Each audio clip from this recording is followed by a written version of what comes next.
you touched on James Collins, who is a striker with Luton in League One, and Luton are flying.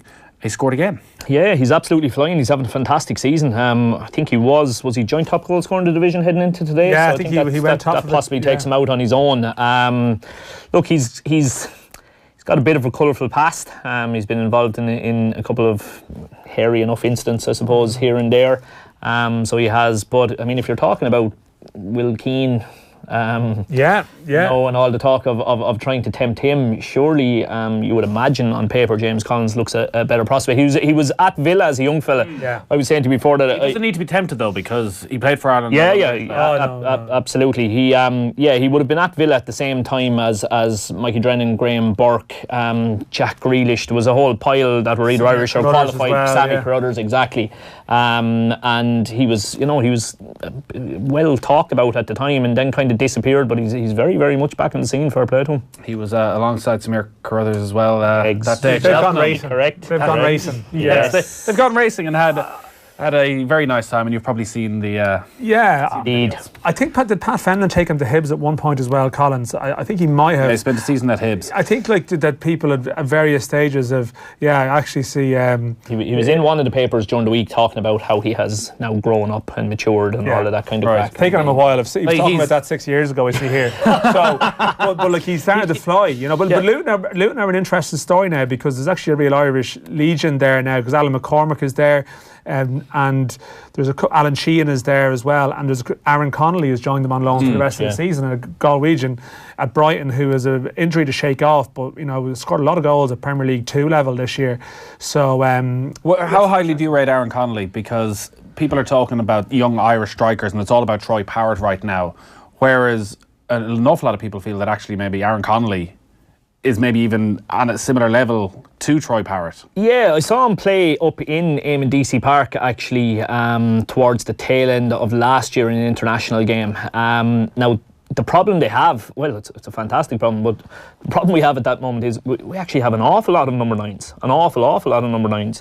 And he was playing a very similar position to Sean Maguire last night. This wide. Technically wide, but tucked in wide position where somebody shuttles across and covers for him so that he can stay a little bit higher up, a la Ronaldo, I suppose, when he was still being used in that position. But he looks a serious player, that's for sure. And I mean, the goals speak for themselves. It's going to be interesting to see what he can do at adult level.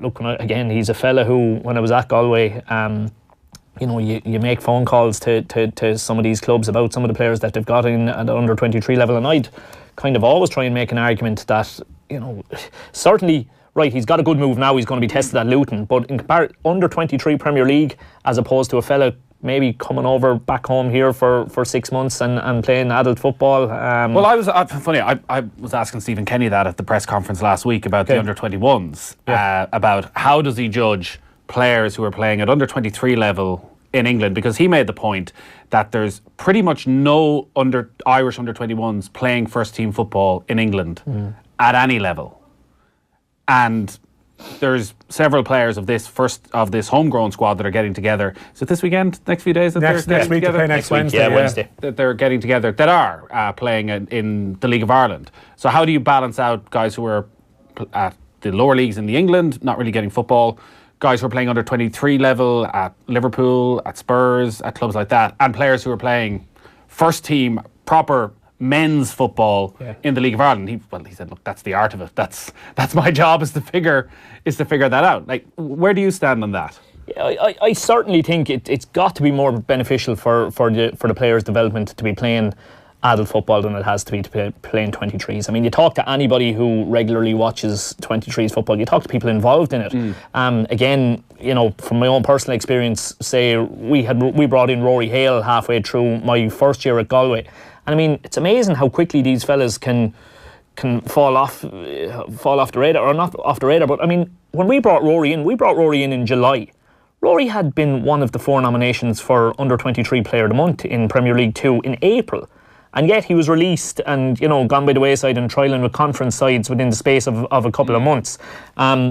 He came in and he was a revelation for us, and then had a great season with Derry as well. I think, I think there is a little bit of a thing with some of the English clubs, particularly when it comes to the Irish players, that they're a bit iffy about letting them back to Ireland.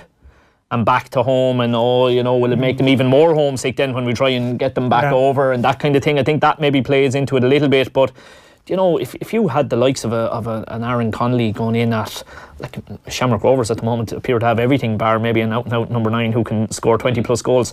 Imagine if they had been able to persuade Aaron Connolly to go there rather than go to Luton, something like that. Yeah, I guess is the crossover seasons a slight complication at times. I mean, that if you rate Aaron Connolly, do you let him go till June? If you want him back in pre-season, I can see there's maybe slight issues, or sometimes in that July window where you want someone.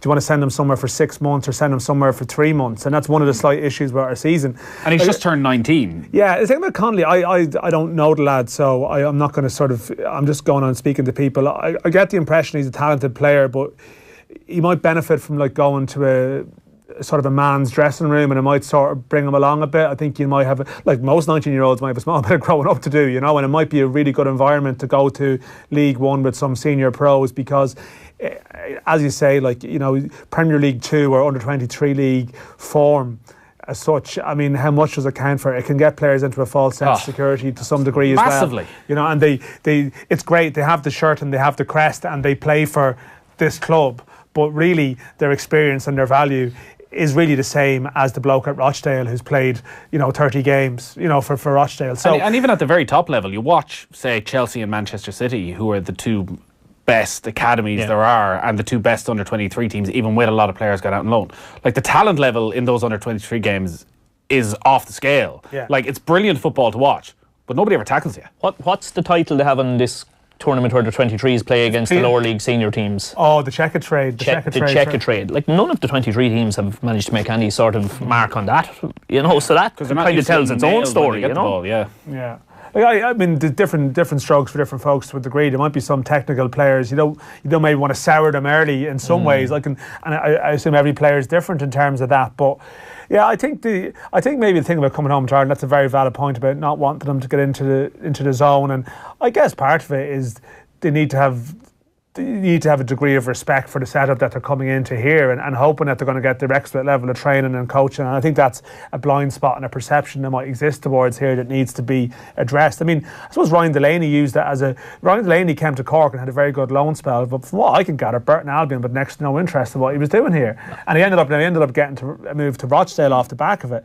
But out of sight, out of mind. Yeah, it's sort of a bit of that. Yeah.